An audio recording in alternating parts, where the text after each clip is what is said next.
Et dans À la Une, aujourd'hui, Olivier Lefebvre, président et directeur de la création de Fred et Farid Paris. Bonjour Olivier. Alors vous avez annoncé le lancement d'Imagination. C'est le premier studio global de production via l'intelligence artificielle, imaginé par Fred et Farid pour les marques, les directions marketing, les agences. Olivier, pourquoi cette création d'un studio basé sur l'AI, elle était nécessaire aujourd'hui selon vous ? Elle est nécessaire parce que c'est un outil, un nouvel outil qui s'offre à nous et qu'aujourd'hui, il me semble que personne dans le monde de la communication n'a vraiment pris la mesure de la révolution qui était en train de s'opérer dans notre industrie. Sur la création, je parle bien de la création de contenu publicitaire, la production de contenu publicitaire aussi. Et donc, on pense que les créatifs de publicité et finalement, les créateurs de contenu doivent finalement travailler ensemble pour développer en fait du contenu en intelligence artificielle. Et aujourd'hui, il n'y a aucune boîte de production qui nous permette de le faire. Olivier, j'ai quand même le sentiment que l'ensemble du secteur est engagé dans une espèce de course à l'échalote. C'est un peu à celui qui sortira le premier ces nouveaux outils sur l'IA. Qu'est-ce qu'il en est exactement ? Est-ce que c'est entre guillemets juste du marketing ou c'est bien plus profond que ça ? Non, c'est bien plus profond que ça. Je pense que, pour moi, on pense vraiment que c'est une vraie révolution. Aujourd'hui, on a des intelligences artificielles comme DALL-E, comme Bard, comme Midjourney, qui nous permettent de développer du contenu statique et vidéo. Ça arrive de plus en plus révolutionnaires, qui nous permettent en fait d'imaginer des choses qu'on n'était pas capable de faire avant en termes de production. Et donc, en fait, tout simplement, il faut se lancer là-dedans. J'entends effectivement beaucoup d'agences de communication qui nous disent qu'elles développent leur propre intelligence artificielle. Nous, on pense qu'en termes de production, il y a déjà des super intelligences artificielles qui existent et qui peuvent nous permettre en fait de développer des super contenus. Le vrai sujet pour moi, il n'est pas tant dans l'intelligence artificielle que plutôt dans l'humain qui va finalement faire la curation et va diriger cette intelligence artificielle. Alors c'est intéressant ce que vous me dites. Vous me dites que c'est l'humain qui va diriger l'intelligence artificielle.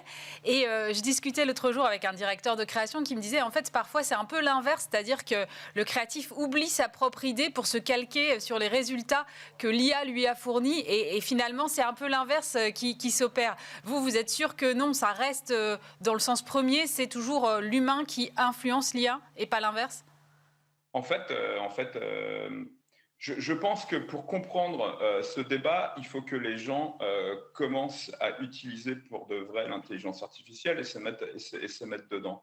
En fait, quand on utilise l'intelligence artificielle, on se rend vite compte que oui, on a besoin de l'intelligence artificielle pour générer des images, mais que l'intelligence artificielle a besoin de l'humain pour être dirigée, pour finalement qu'on peaufine notre recherche et que l'intelligence artificielle nous donne ce qu'on veut. Et donc oui, clairement, en fait, nous, on pense que ça ouvre des perspectives, ça nous permet d'imaginer l'impossible en termes de création. Et ensuite, en termes de production, il faut de très bons artistes IA pour produire en fait ce que nous, on a en tête en termes visuels et en termes vidéo. Donc, pour moi, en fait, le débat, il n'est pas finalement, je me fais diriger par l'intelligence artificielle. Si on a de très bons artistes IA pour produire les images, ce n'est pas le cas. Je mesure évidemment la multiplication du champ des possibles, comme vous venez de le décrire. Évidemment, j'imagine qu'il y a un gain de temps, mais est-ce qu'il y a d'autres apports que vous voyez aujourd'hui ?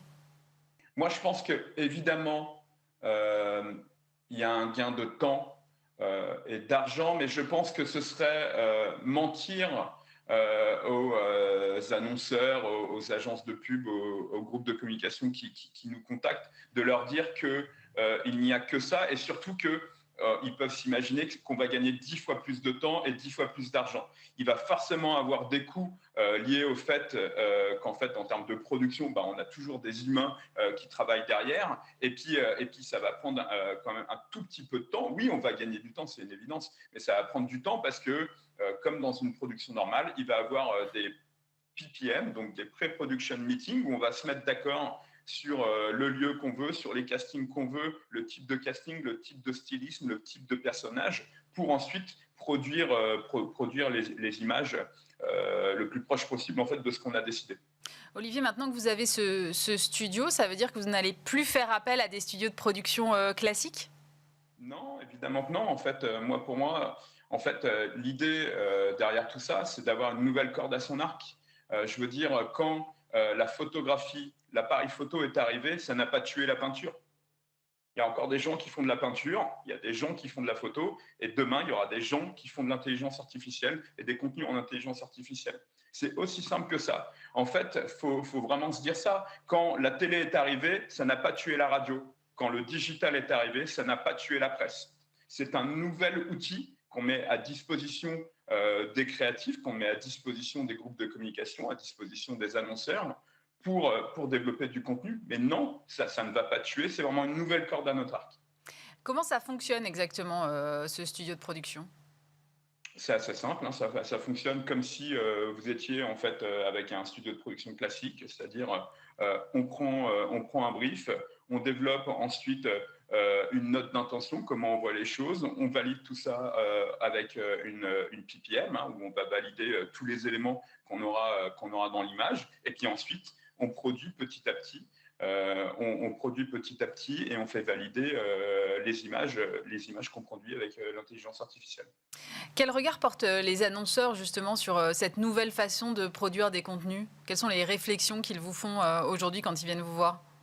Je pense étonnamment que les annonceurs sont beaucoup plus au fait et beaucoup plus intéressés par ce qu'on peut développer en intelligence artificielle en termes de contenu que certains groupes de communication ou en tout cas certains créatifs qui sont assez réticents au changement. Les annonceurs voient bien le champ des possibles avec l'utilisation de l'IA pour développer du contenu. Donc en fait, l'accueil est plutôt très positif, très intéressé.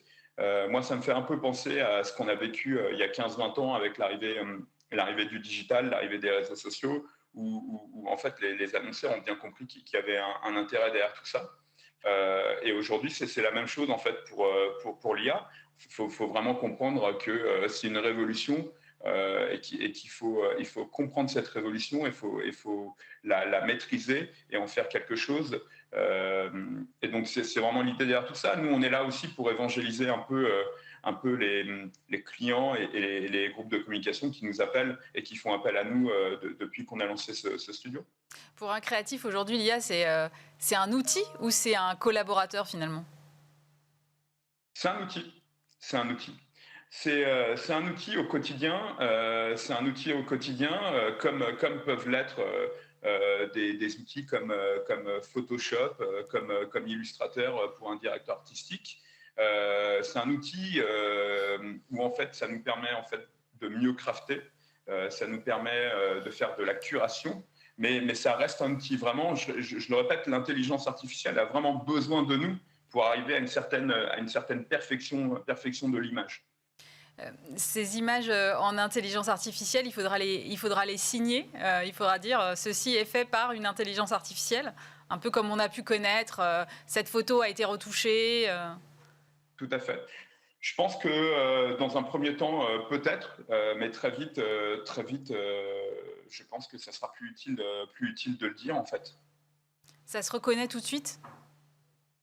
Non, c'est l'idée justement, je ne sais pas si vous êtes allé sur le site Ouais. Imagination, c'est assez bluffant ce qu'on peut faire en intelligence artificielle. C'est des vraies personnes. Il y a une vraie réalité. Par contre, on peut faire des choses comme ce que vous voyez là qui défile devant nous, complètement extraordinaires, qui sortent finalement, oui, de l'ordinaire, qu'on aurait pu difficilement faire en production. Il y a une super série. Alors, il y a des centaines de séries de photos sur notre site, mais il y a une superbe série de photos, notamment de personnes qui surfent sur la Seine au début du siècle avec la Tour Eiffel en fond. Honnêtement, on a l'impression que ce sont des vraies photos de vraies personnes au début du siècle qui surfent sur la Seine. Il y a une super photo, il y a une super série de photos aussi de personnes âgées en Italie sur le rebord de leur fenêtre qui nous regardent, elle est magnifique et elle est criante de vérité. Donc je pense que non, ça ne se voit pas. Et c'est assez bluffant les résultats qu'on peut avoir. Et on peut avoir beaucoup de sincérité, d'émotion et d'humour dans des séries de photos. Vraiment, l'IA, c'est la partie technique et toute l'émotion qui est derrière, c'est l'humain qui va l'apporter. Je vous sens assez enthousiaste. En fait, c'est un nouveau terrain de jeu pour vous. Clairement, c'est un terrain de jeu. Ça ouvre des perspectives incroyables aux créatifs d'agences et en termes de production, on va pouvoir demander en production de produire des choses assez extraordinaires. Là où il y a encore quelques années ou quelques mois, on nous disait mais ça coûte des centaines de milliers d'euros à produire si on veut bien le faire. Aujourd'hui, ce qu'il faut bien comprendre, c'est qu'il nous faut des super artistes IA pour arriver à avoir des choses très bien faites qui sortent de ces intelligences artificielles. Et nous, c'est ce qu'on met aujourd'hui à disposition, c'est ce qu'on met en place. C'est des artistes IA qui ont des centaines d'heures, voire des milliers d'heures derrière eux et qui ont su et qui savent dompter l'IA et arriver à des choses assez exceptionnelles, tout à fait. C'est quoi un artiste IA? C'est un nouveau métier dans votre environnement? Quelque part, oui, c'est un nouveau métier. Vous savez, ce qui est marrant, c'est que quand l'appareil photo est arrivé, à l'époque, les gens disaient les photographes, c'est pas des artistes. Aujourd'hui, c'est une évidence. Un photographe, c'est un artiste. Demain, aujourd'hui, on nous dit mais attends, un mec qui sert de l'intelligence artificielle, c'est pas un artiste.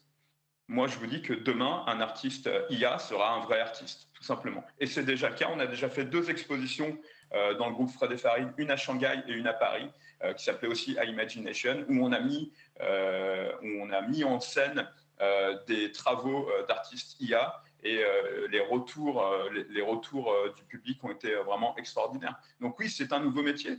On va avoir des artistes IA, comme un réalisateur est un artiste, comme un photographe est un artiste, comme un peintre ou un illustrateur sont des artistes. Merci beaucoup, Olivier Lefebvre. Je rappelle que vous êtes président et directeur de la création de Fred et Farid. Merci d'avoir été avec nous.